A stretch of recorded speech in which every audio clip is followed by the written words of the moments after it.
Aleluia. Bom dia, povo de Deus. Bom dia. Paz seja convosco, amém? Amém. Uma grande alegria para mim também estar com todos vocês aqui. Quero agradecer ao pastor William, ao pastor Adam e suas esposas pelo convite. É muito difícil a gente estar saindo da sede, né? Porque a demanda é muito grande. Mas o Senhor nos proporcionou esse momento único, maravilhoso, de estarmos juntos, e eu estou muito feliz e agradecida a Deus e à vida deles também. E a vocês que têm nos recebido com tanto carinho e tanto amor. O bispo não pôde estar conosco, ele sempre me traz, porque esse mês de setembro é o mês de aniversário da sede. Estamos fazendo lá em Itaguaí 30 anos. Você pode dar glória a Deus?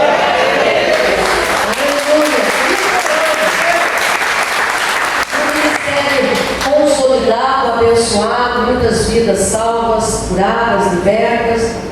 E nesse domingo da manhã ele está pregando na sede, mostrando algumas fotos, né, do início de tudo, e contando um pouco da nossa história para os antigos e para os novos convertidos recém-chegados. Ele não pôde estar conosco, mas envia um forte abraço aos pastores e essa amada igreja. Eu quero reforçar aqui a questão dos encontros. Não deixe de ir. No último encontro, o primeiro encontro que teremos agora das mulheres em outubro, nós já estamos com 450 mulheres inscritas. Gente, as mulheres são bênçãos.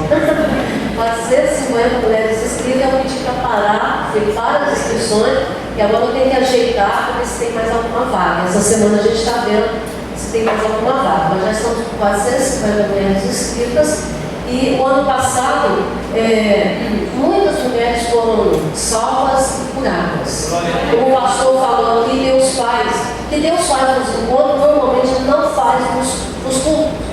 Por quê? Porque Ele honra o sacrifício que a pessoa faz indo ao encontro. Porque você vai ter que ter uma renúncia, você vai ter que abrir mão da sua família, você vai ter que fazer um investimento na sua vida, no seu tempo financeiro. Você sai às sextas, você volta no domingo, você se dedica, você ora, você jejua, se prepara. E Deus honra essa determinação e esse esforço. Nós tivemos no ano passado uma mulher que estava com câncer. Inclusive ela já estava sem cabelo, já estava fazendo aquilo, ela já estava assim no processo realmente. O médico já tinha falado com a mãe, olha, leva para casa, porque não há mais chance, está realmente nos finais. E a mãe levou a menina para o encontro. E no domingo pela manhã, na hora da oração, quem estava no ano passado conosco? O bispo, depois que o pastor convidado ministrou, o bispo fez uma oração por cura e por outras necessidades. E essa moça veio à frente, nós abraçamos ela, choramos muito ali na presença de Deus, fizemos um clamor junto com o bispo, ela está curada.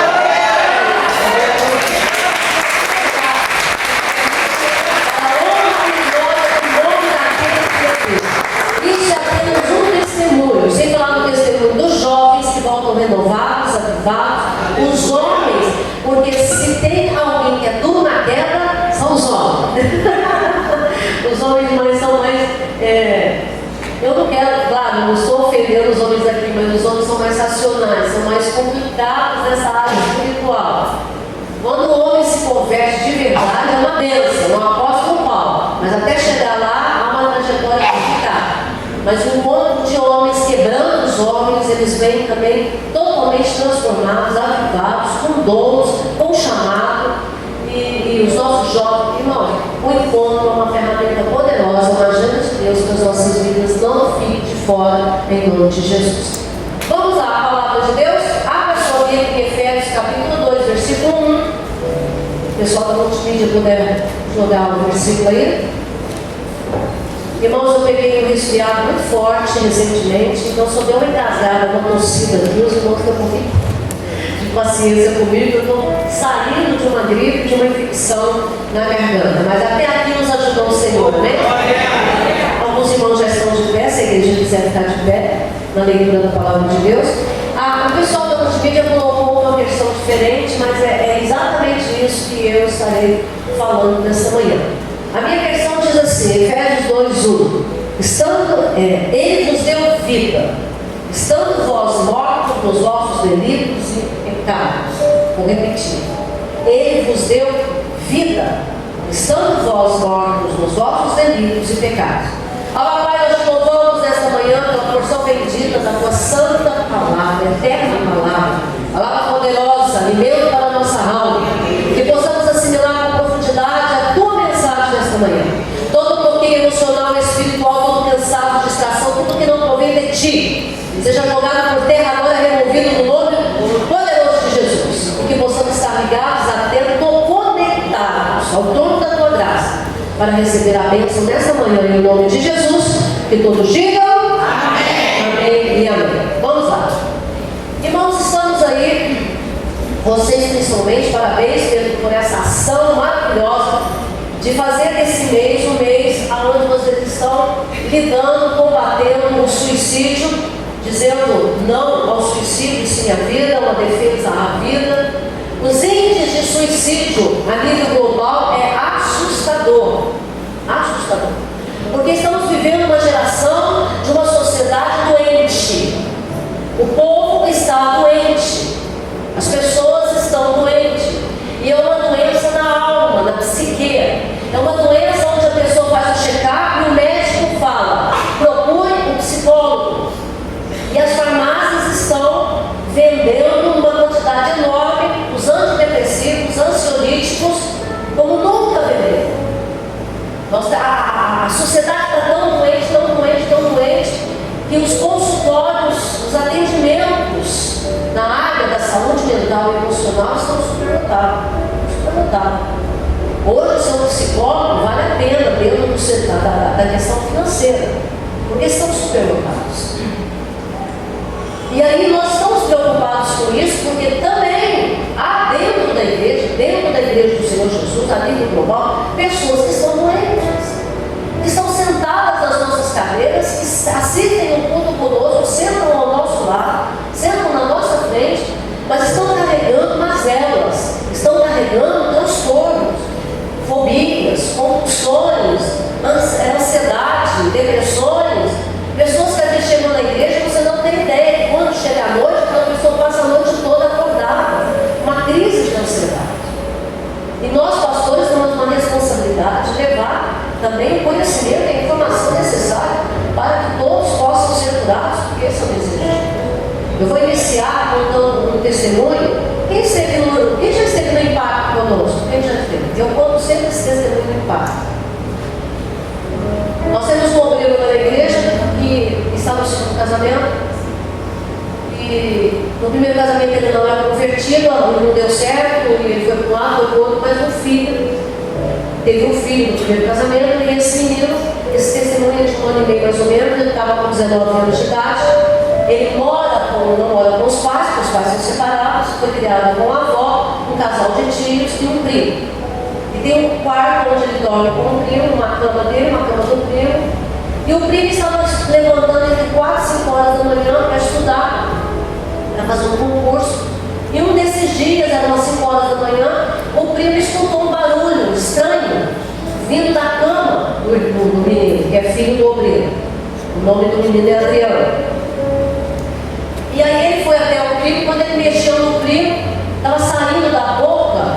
O primo estava sendo inconsciente e estava saindo da boca do rapaz uma espuma marrom preta. Ele tinha tomado muitos comprimidos, tentado suicídio e correu, chamou rapidinho os pais e chamou a avó, correu, e o médico disse: 5 minutos de atraso o menino teria perdido a vida.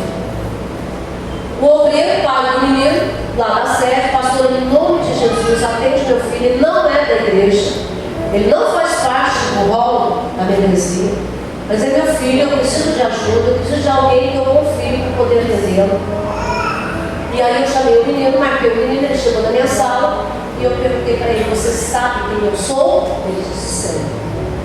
A senhora é pastora, mas psicóloga, tal, ok. Por que você está aqui? Você sabe o motivo que você está aqui comigo nesse dia? Ele disse: sim. Eu falei: qual o motivo? E ele respondeu: porque eu desisti da vida.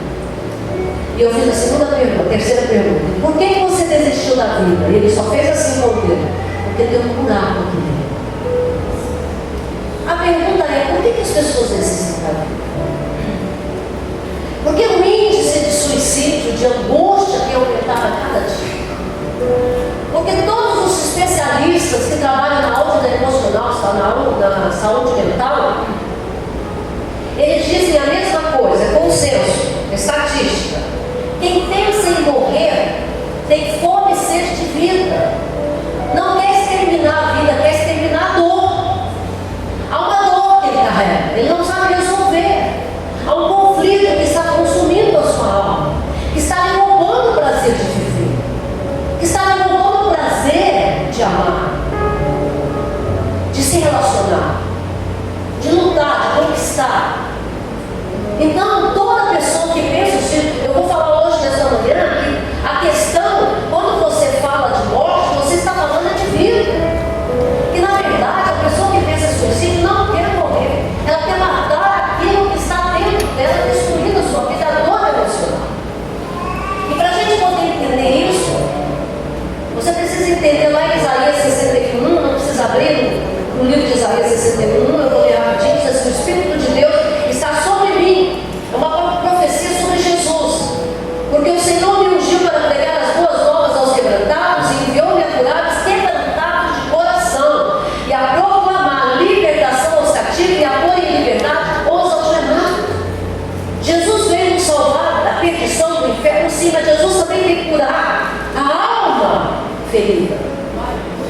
Jesus veio curar os quebrantados de coração, aqueles que estão algemados, porque olha só, a escravidão não acabou, só mudou de lugar. Antigamente era no corpo, nas pernas, os trilhões eram no corpo. Hoje os trilhões é na mente, é na alma. As algemas estão na alma. Mas a palavra de Deus diz que Jesus veio para quebrar essas algemas, esse cativeiro, e libertar a nossa alma, curar a nossa vida.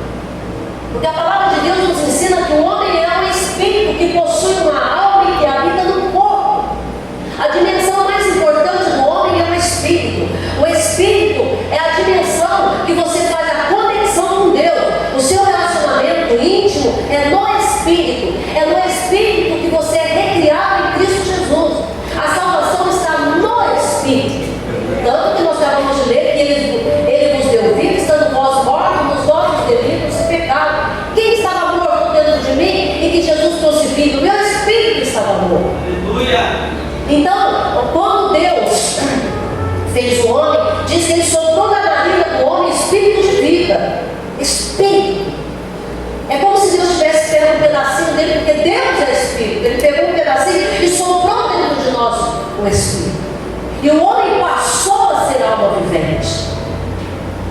E a palavra alma no grego, no original, lá no Novo Testamento, toda vez que você lê a palavra alma no grego é psique, que é uma palavra usada hoje pela medicina, pela ciência, pela psicanálise e pelos meios onde se fala sobre saúde mental e emocional.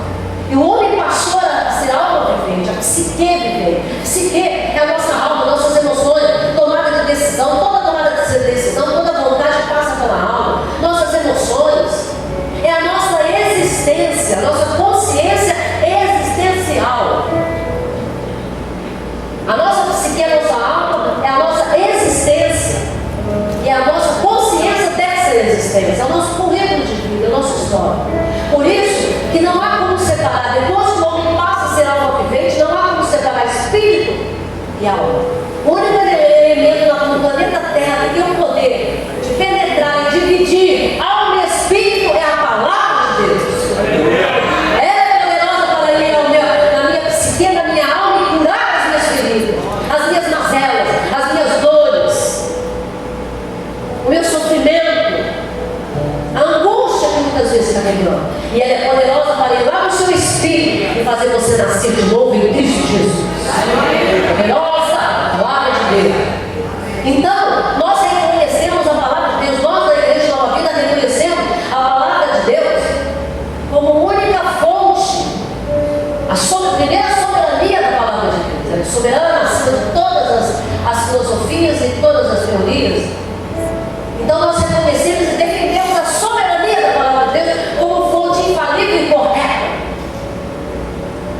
A palavra de Deus contém ciência, porém ela não é um livro de ciência, é um livro de vida.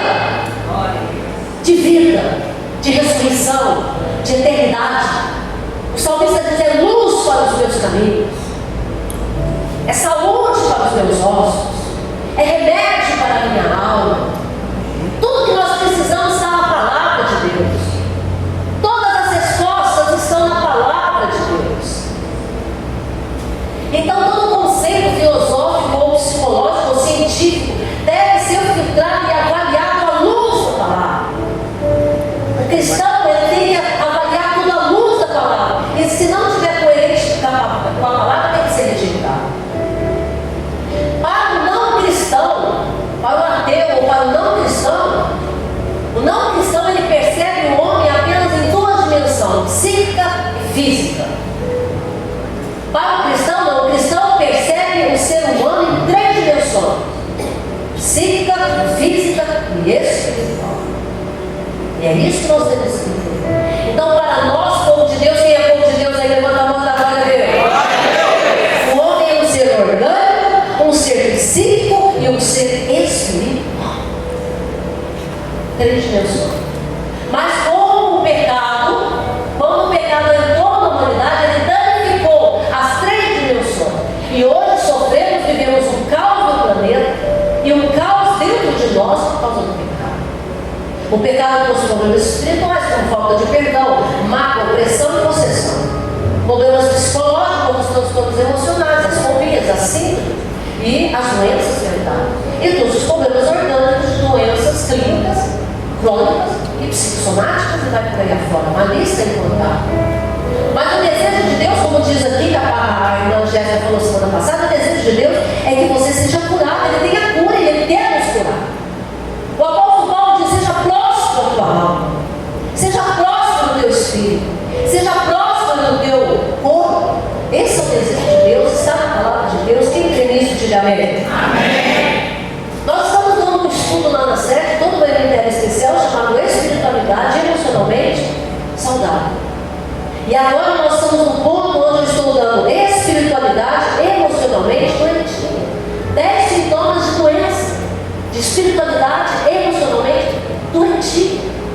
Porque dentro da igreja as pessoas estão doentes. E quando você está doente emocionalmente, você não cresce espiritualmente. Nós temos que entender. A espiritualidade cristã sem integração com a saúde emocional e mental pode ser mortal e fatal. Por isso que pessoas abandonam a igreja.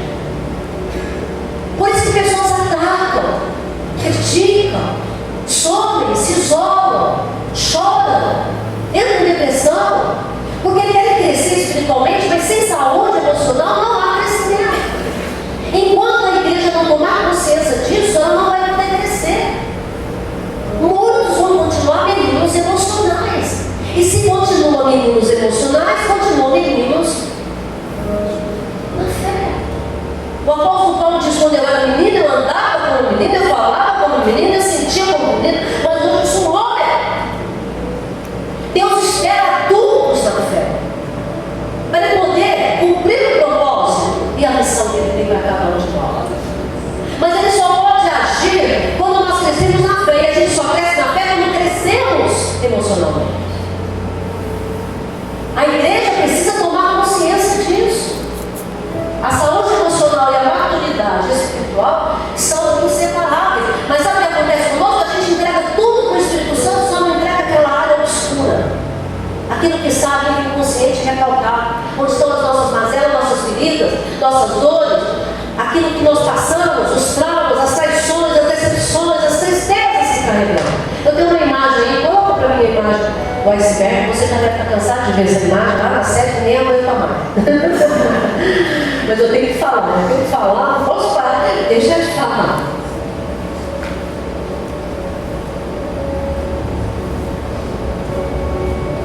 Quando Freud, pai da psicanálise, fez a teoria da psicanálise, houve uma revolução na ciência do comportamento humano.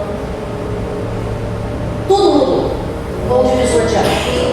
E ele vai explicar essa questão dessa dimensão psíquica que está dentro do homem, que ele diz que o inconsciente é o estranho dentro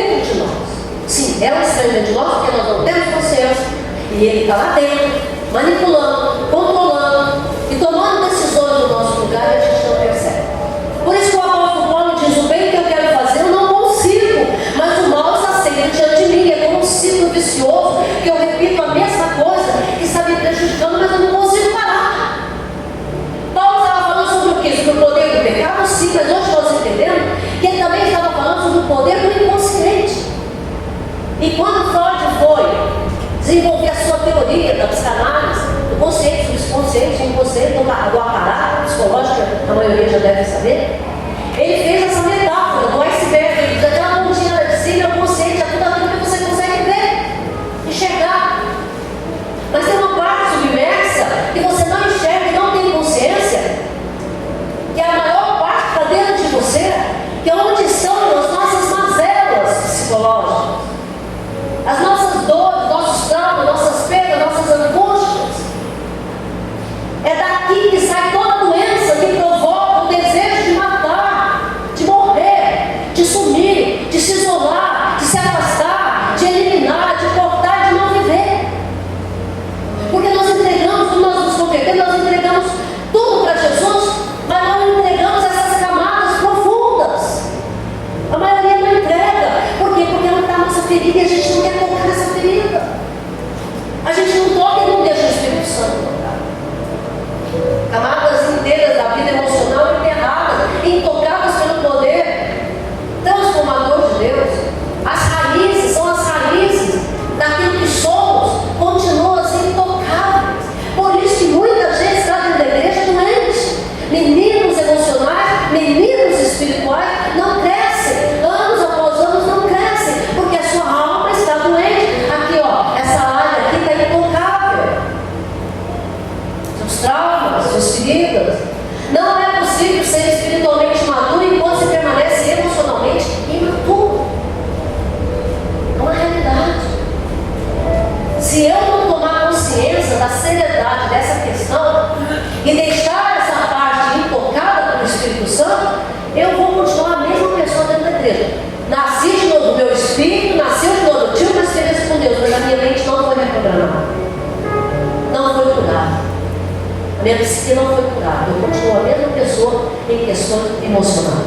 E Paulo fala, transformados pelo poder, transformai-vos pela renovação da vossa mente, para que você possa experimentar a boa, agradável e perfeita vontade de Deus.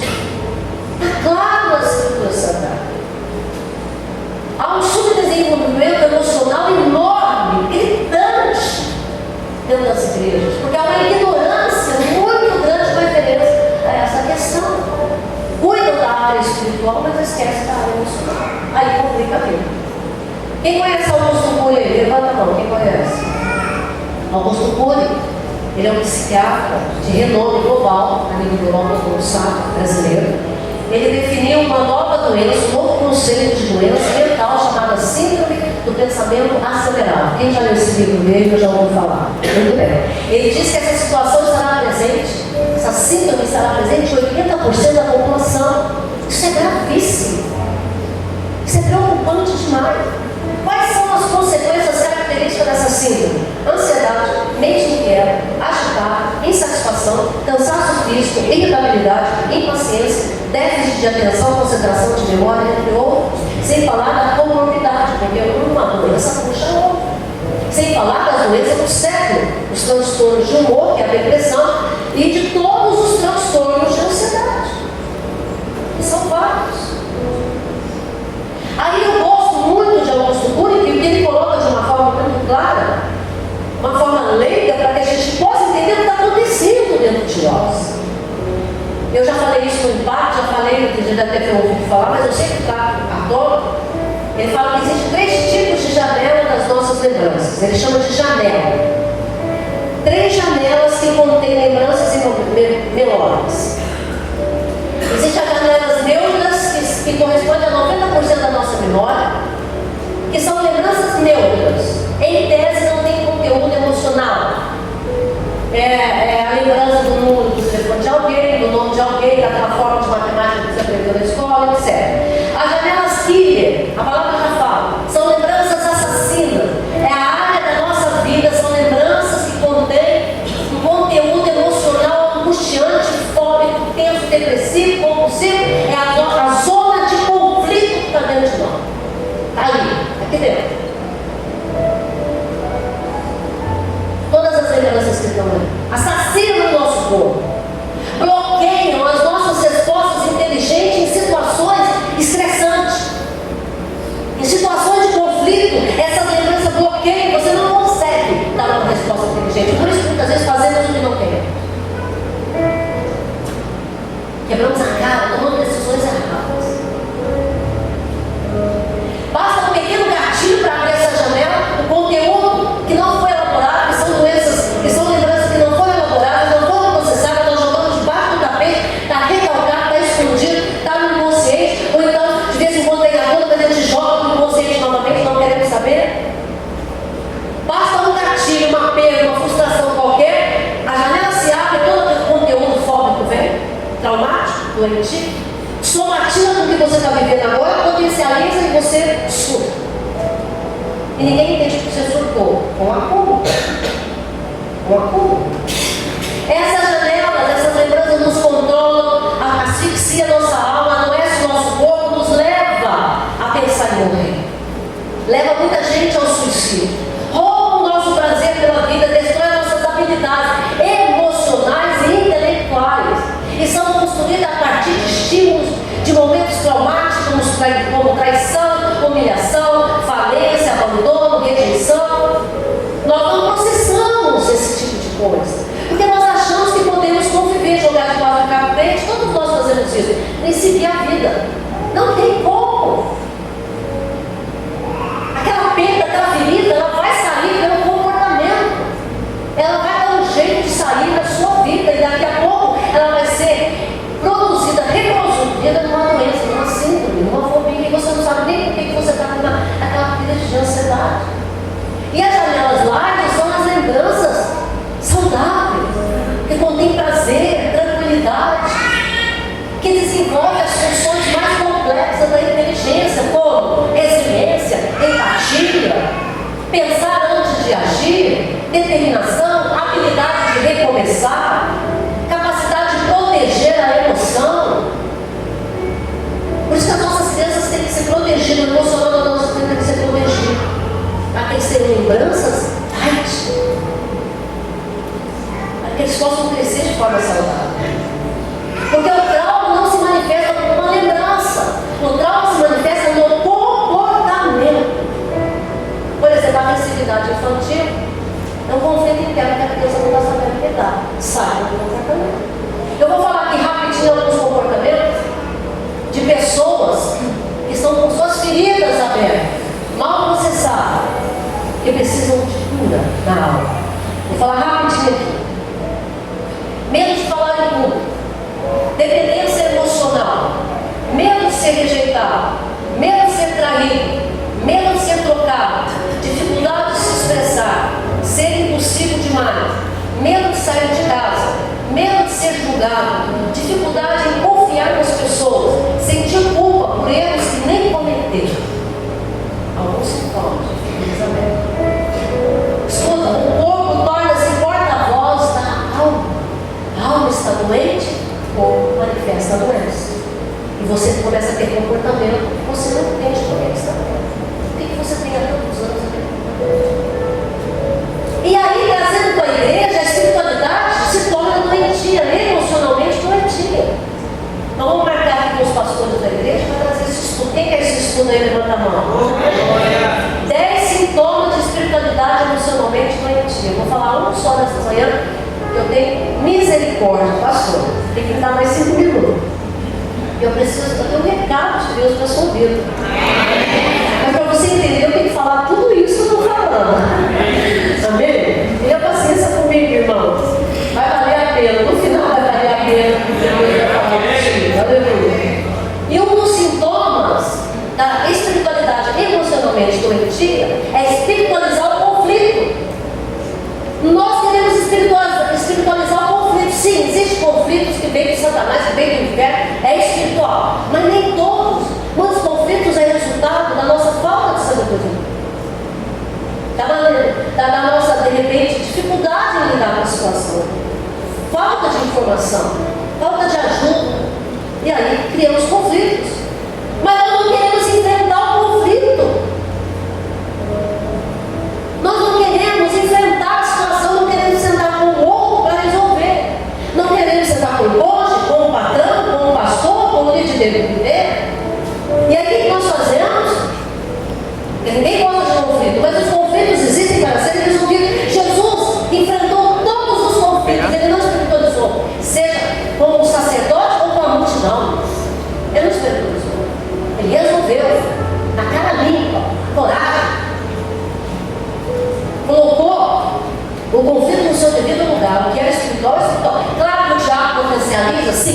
resolvimento dos conflitos não deve ser espiritualizado.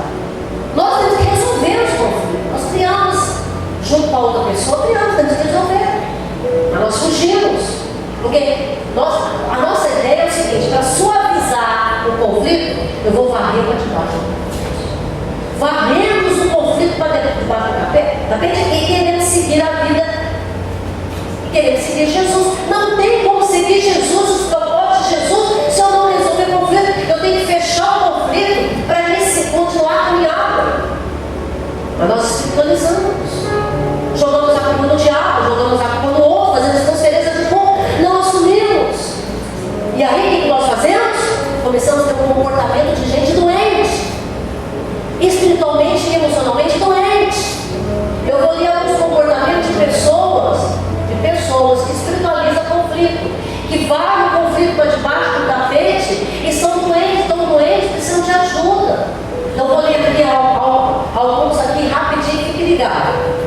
Dizemos uma coisa na frente da pessoa e outra pelas suas costas. Pessoas doentes, que não resolveu o conflito, está com mágoa, está com raiva, mas não tem coragem de sentar e enfrentar. Porque Jesus falou: você tem alguma coisa com o teu irmão, vai erguer, vai sentar com ele, chama duas testemunhas. Quem são essas duas testemunhas? Os pastores da igreja que tem maturidade para resolver. Senta e resolve. Está com conflito no lar, senta com o marido, com a esposa, resolve. Com o patrão, resolve. Mas não resolveu. Aí a mágoa fica aqui dentro, a dor fica aqui dentro, a raiva fica aqui dentro. Aí o que a gente faz? Dizemos uma coisa na frente da pessoa e falamos outra nas costas dela. Fazemos promessas que não temos intenção de cumprir. Criticamos, atacamos. Pessoas que não resolvem o conflito, atacam, está magoado. Damos à pessoa um tratamento do silêncio, isolamos, não conversamos mais, não falo mais com ele, não converso mais com ela. Doença na alma. Tornamos-nos sarcásticos. Entregamos um ponto, entregamos a situação com medo de não sermos amados. Outra, gotejamos, meu Deus do céu, como isso é antibíblico e antiético. Gotejamos a nossa alma, raiva, porque não resolvemos o conflito, ficamos com raiva. Mandando um e-mail, entrando nas redes sociais, fazendo críticas pelas redes sociais. Atacando pelas redes sociais, pelo WhatsApp. Pessoas doentes, que não sentou para resolver o seu conflito, espiritualmente e emocionalmente doentes.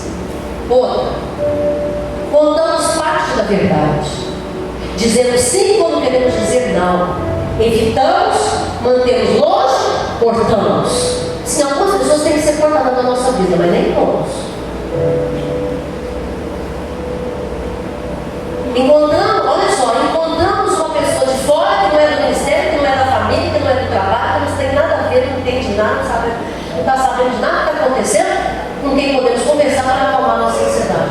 Desabafamos jogando um monte de coisa em cima da pessoa que não faz parte do nosso rol. A pessoa não entende nada, não vai proteger. E o conflito continua.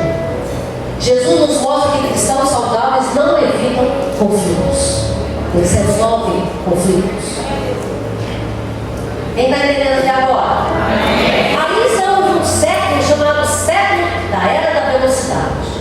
Os especialistas dizem que é um cansaço enorme da sociedade, porque os estímulos são diários, todos os dias, informações pelos meios de comunicações e redes sociais. O mundo frenético da globalização. O conhecimento é diário, é excesso de estímulo, de impulso, de informações, nos força a receber o excesso de informação, a responder a ela, a reagir a ela e achar que o cérebro não há nada. E não dá tempo da gente tomar uma reflexão, fazer uma reflexão. Não dá tempo da gente adotar uma postura crítica frente àquilo que eu estou recebendo. Para separar o que é de Deus, o que não é de Deus, o que é tóxico e o que não é tóxico. E o lixo vai entrando todos os dias. E esse lixo vai nos adoecendo. Porque não dá tempo para a autorreflexão, a autoanálise. Muito lixo. E aí a gente não consegue avaliar o tipo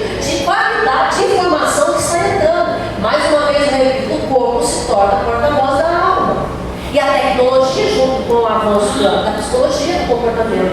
O humano criou formas inteligentes de chegar até a nossa mente, manipular a nossa mente. E vai penetrando todos os dias esse conteúdo, alojando no nosso inconsciente, que nós chamamos de inconsciente coletivo, e vai influenciando as nossas ações. E nós vamos ficando doentes a cada dia. Mas a Bíblia diz em Eclesiastes, presta atenção, você tem que ficar com a palavra de Deus.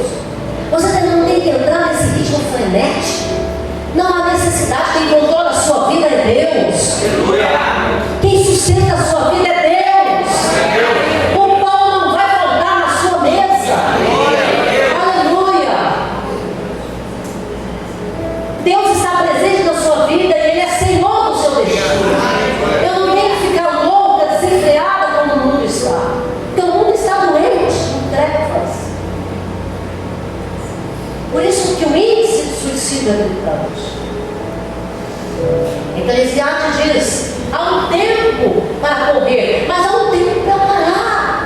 Eu preciso parar e cuidar da minha alma. Eu preciso parar e cuidar dessa parte submersa que é 90% da minha vida. Eu preciso identificar o que são as minhas feridas, a minha dor, e reescrever a minha história. Dar um novo significado. Aos 13 anos de idade eu perdi meu pai, e eu tive aos 13 anos de idade uma crise existencial. Eu acordava todos os dias e dizia: o que eu estou fazendo no planeta? Porque se a vida é só isso, eu não quero viver. Aos 13 anos de idade, até 19, aos 19 eu me converti e encontrei a verdadeira vida.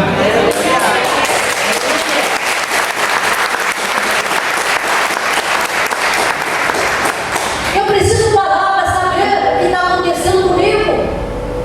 A auto-reflexão, o apóstolo Paulo em 1 Coríntios 11:28 diz: examine o homem a si mesmo.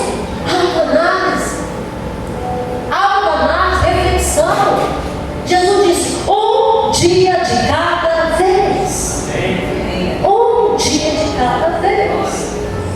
Aí nós não paramos, não resolvemos, achando que está tudo bem, investimos em outras áreas da nossa vida, esquecemos essa parte, essas feridas, vamos jogando debaixo do tapete, vamos tentando tocar a vida. Aí toda essa problemática, todas essas feridas abertas são traduzidas, começam a sair pelas doenças. Aí daqui a pouco uma pessoa: pastora, nunca tive crise de ansiedade, comecei a ter. Claro, não se curou, não parou para se curar, não leu um livro sobre isso, não se informa sobre isso, acha que pode viver a vida de qualquer forma.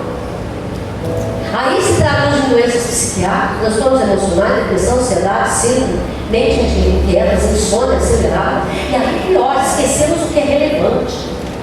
Passamos a esquecer o que é relevante: Deus, missão, visão, propósito, igreja, família, amigos. E tudo vai ficando para trás. Escuta, Jesus, quem quer uma mente saudável? Levanta a mão da glória. A mente saudável está em Deus. Foi Ele que criou a mente e o cérebro do homem. Ele sabe exatamente o que é melhor. E aonde é que Deus usa? Qual é a ferramenta que Deus usa para nos curar? A igreja. A igreja. Quem despreza a igreja, despreza Deus. Quem dá as costas para a igreja está dando as costas para a saúde, para a vida. Não há futuro para quem dá as costas para a igreja. Não há futuro. A igreja é o braço de Deus na terra. É pela igreja que Deus cura. É pela igreja que Deus levanta, salva, transforma. Eu tive uma dor emocional enorme dentro de mim.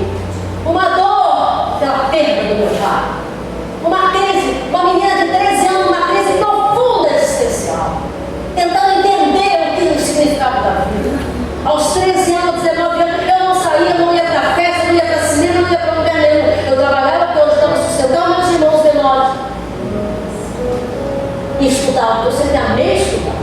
Era casa, trabalho e estudo. Dos 13 anos aos 19 anos. Porque eu estava numa crise, tentando entender o motivo da minha vida. Tentando entender por que tinha que ser o meu pai. Queria respostas e não tinha resposta. E aquilo me causava uma angústia. Porque o meu cérebro foi feito para a eternidade. O ser humano foi feito para morrer e não aceita a morte.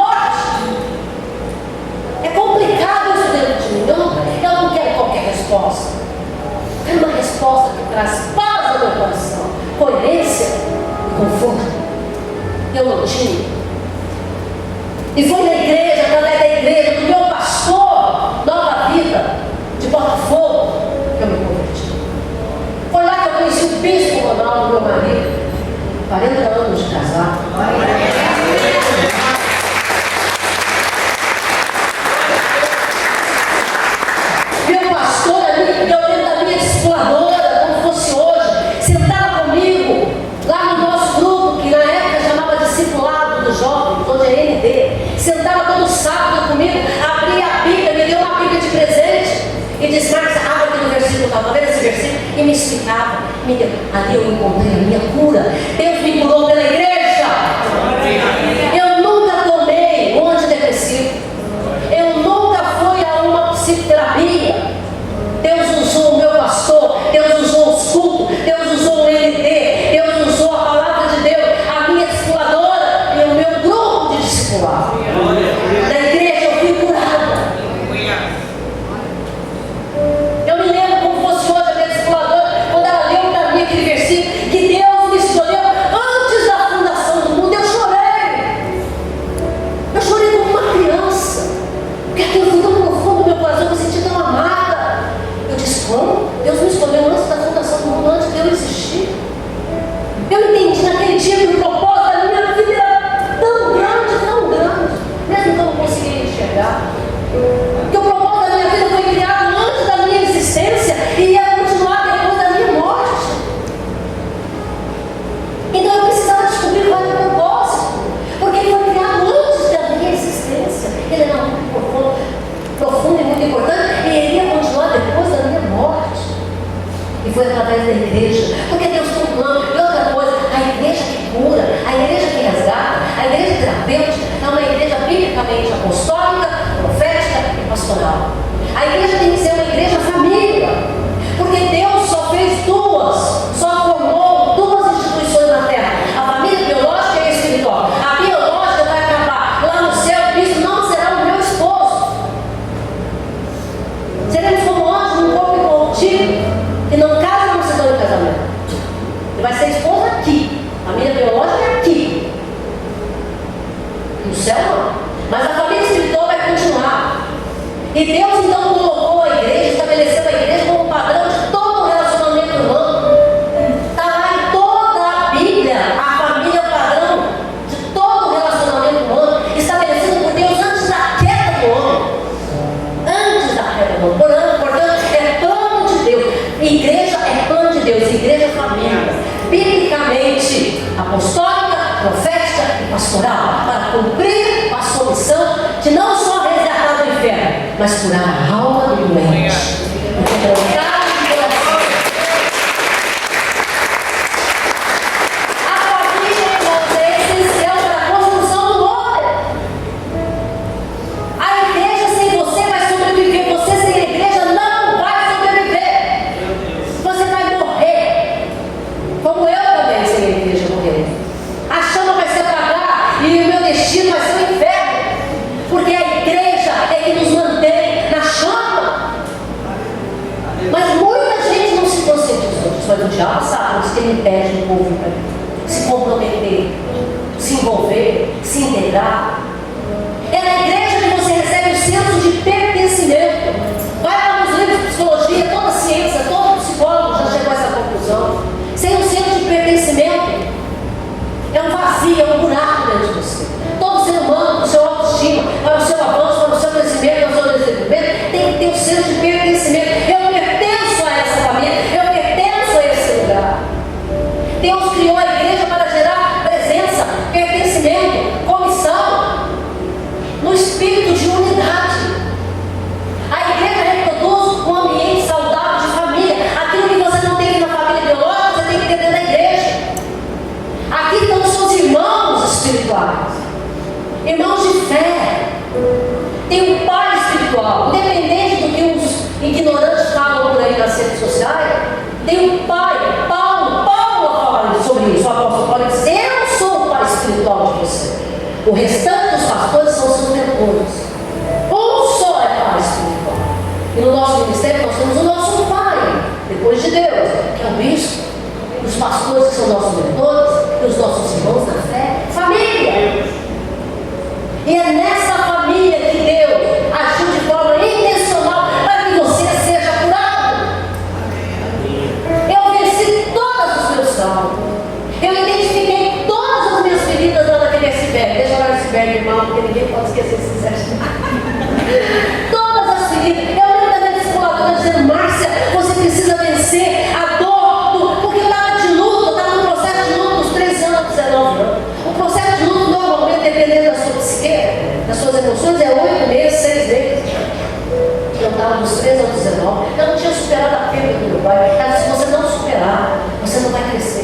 não vai conhecer o propósito de Deus. Quase que ela falou que vai casar com o bispo e aí não. Irmãos, eu entendi que eu precisava superar, e eu lutei, eu quis, como diz a Jéssica na semana passada.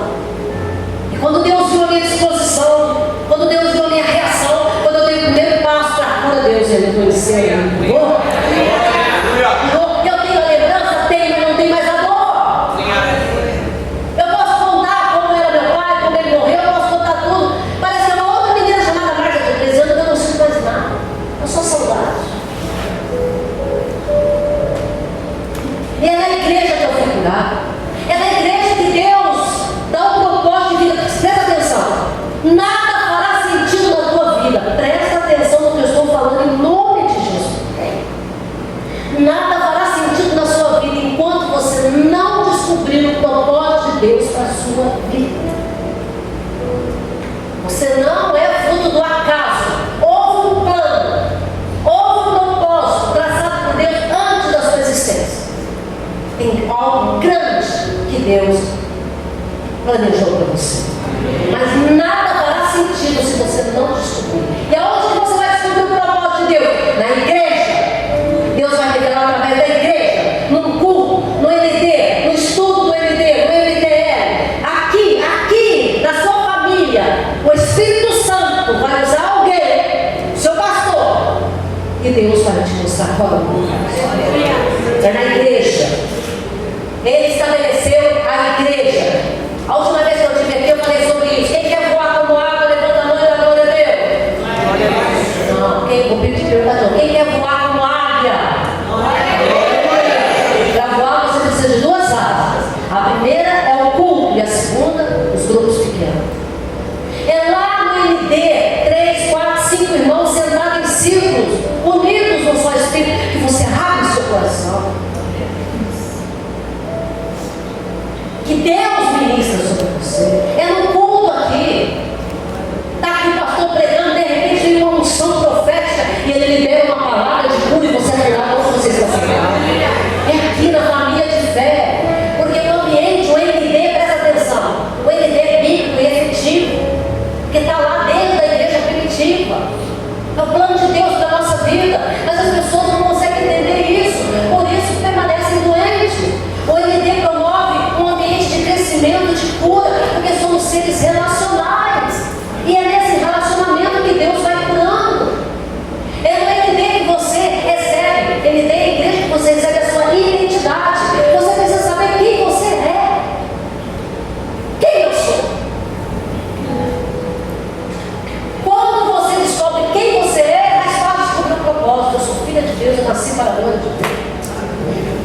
É na igreja dos grupos pequenos que Deus te dá consciência existencial de quem você é, onde você está, a posição da sua vida no tempo, no espaço.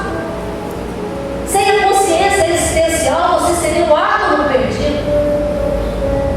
Você não teria capacidade da percepção da sua própria história e nem capacidade para construir a sua própria história. E é Deus que traz essa consciência existencial. E através dessa consciência você entende que você foi criado, você foi chamado e vocacionado para um propósito. É com essa consciência existencial. E é dado na igreja, é iluminado pelo Espírito Santo essa consciência. Aqui você recebe a missão, o propósito, a direção, o norte. É aqui que você tem a filiação, porque os maiores problemas do século XXI é o espírito de orfandade. Por que existe rebelde dentro da igreja?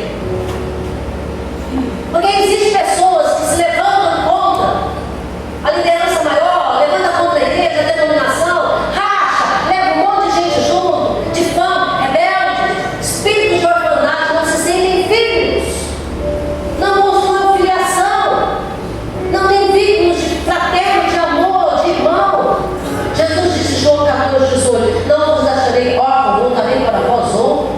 E aí Deus vai nos capacitando na igreja, formando líderes, homens e mulheres adultos, emocionalmente e espiritualmente, para que possamos ser efetivos na vida do outro irmão que está chegando. E assim a missão ser cumprida.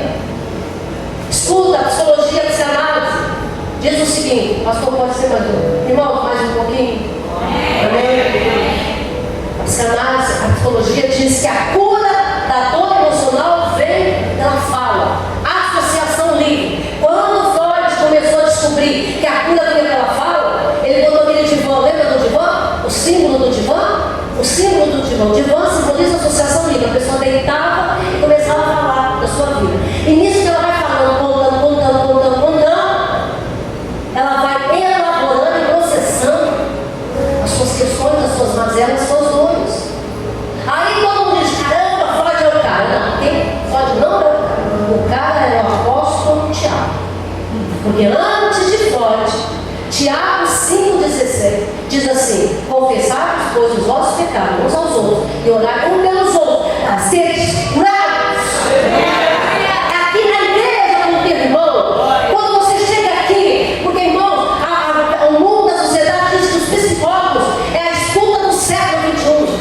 Nessa era da velocidade frenética, ninguém quer ouvir, todo mundo quer falar. Então as pessoas pagam o psicólogo para ouvir alguém, porque às vezes não quer nem conselho, só quer alguém para desabafar.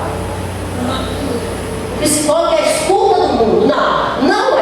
Porque tem muita gente que não tem dinheiro para pagar um psicólogo. A igreja é a escuta do mundo. Eu tenho certeza que qualquer pessoa que entrar por essas portas, não importa a classe social, não importa o gênero, não importa as condições que ela esteja, alguém aqui vai abraçar, sentar, ouvir e dar uma palavra de conforto.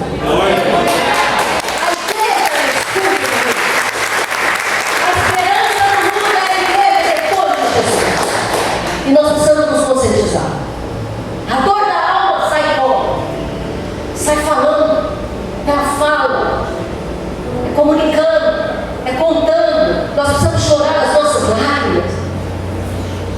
Lá na igreja eu tenho testemunho, tantos testemunhos de cura através do DND. Nós temos uma irmã, não vou falar o nome, que é antiética. Ela chegou na igreja com a mente desorganizada, numa angústia profunda, tomando caixas de remédio. Estou falando de uma irmã só, tem milhares. E com o espírito de loucura, que o diabo vai perder tempo, o espírito de loucura. Eu estava super atarefada, tinha uma filha de gente para atender. A pastora Gládia chamou o pastor, ela precisa me ajudar. Essa irmã está louca. Eu disse, Gládia, eu estou com muita gente, eu não tenho condições. Meu Deus, o que a gente vai fazer? Gládia, eu fui orientando a pastora Gládia, vai fazendo isso, vai conversando. Bota no ND. Mande o líder do ND dar atenção a ela. E faz tudo aquilo que você já sabe que o líder do ND faz. Que o ND faz. E foi dando atenção, foi dando atenção, foi dando atenção. Irmãos, eu não atendi, não. Nenhum psicólogo atendeu, não tomou nenhum remédio. Ela não fez nenhum psicoterapeuta. Hoje ela é líder de ND. Completamente curada e liberta. Quem fez isso? O ND, o líder de ND, a supervisora do ND.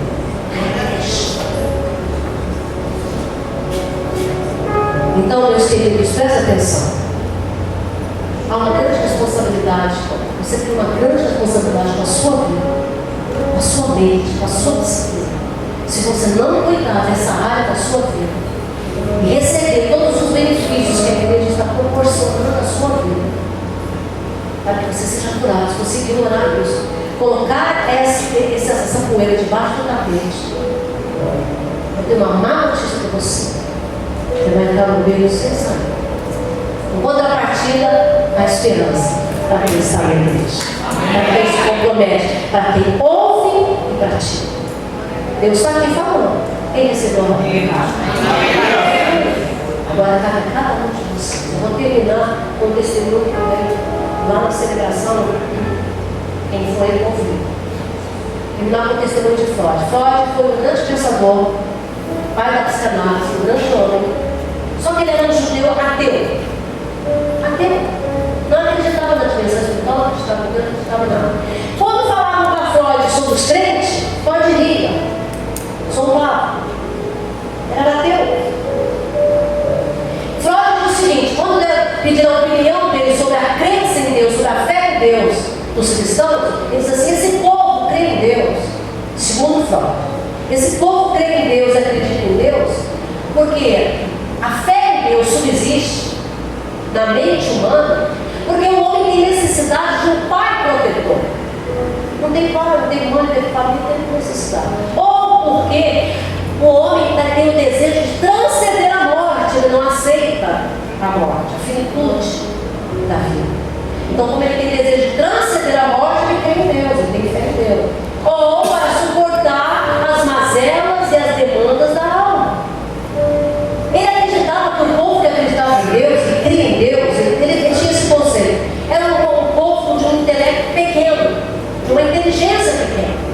Era um povo que tinha necessidade de um pai protetor, de transcender a voz das coisas todas.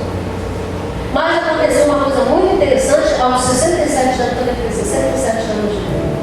Porque ele não entendeu o que levava Freud, com toda a sua capacidade de inteligência, o pensador que ele era, especialista na mente humana, ele não conseguiu entender o que levava o ser humano a buscar a Deus, a crer em Deus, era a sua insaciável procura pelas origens. Quem eu sou, da onde eu vim? As origens estão em Deus. Quando eu busco a minha origem, eu busco Deus. Quando eu quero saber de onde eu vim, eu estou buscando Deus. Freud não conseguiu enxergar isso e entender isso. Jesus é o alfa, o ômega, é o princípio, é o fim. Jesus é todas as letras e palavras nos quais Deus escreveu todas as coisas. João diz, ele estava no princípio com Deus, todas as coisas foram feitas por intermédio dele, sem ele nada foi feito sem fez. Freud foi incapaz de entender que a busca por Deus, a fé em Deus, não é a atitude de um cérebro menor, de um intelecto menor.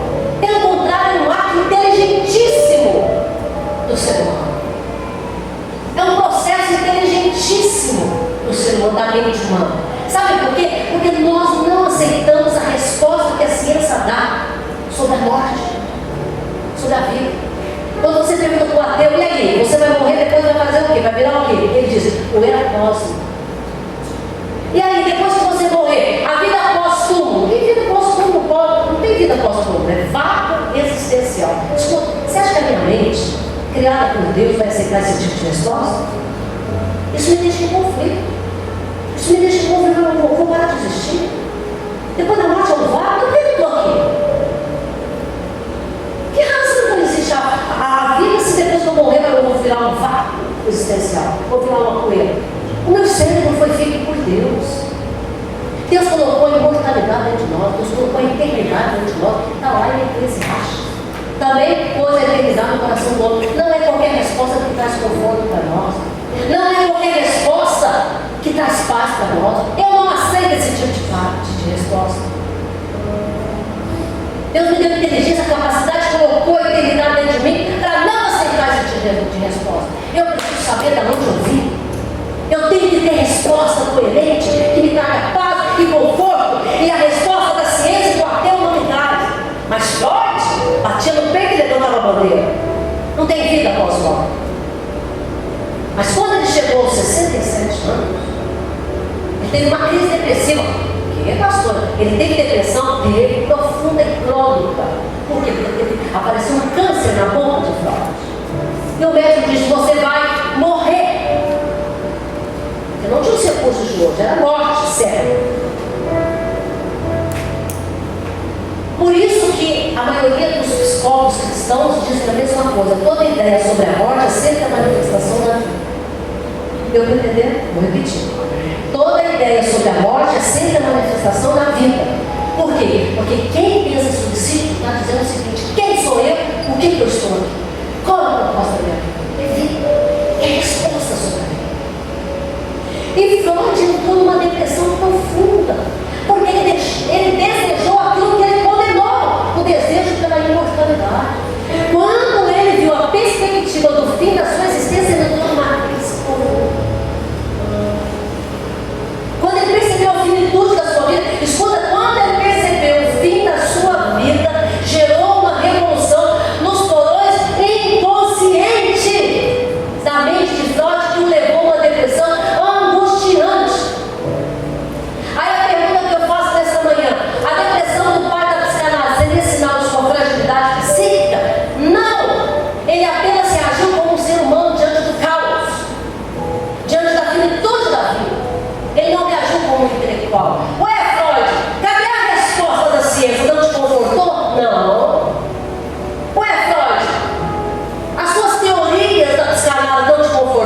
Não. Porque dentro do homem não tem como matar a religiosidade dentro do homem, porque Deus colocou dentro de nós. Glória a Deus. A eternidade, a imortalidade. E ele se comportou como qualquer ser humano. Teve uma reação de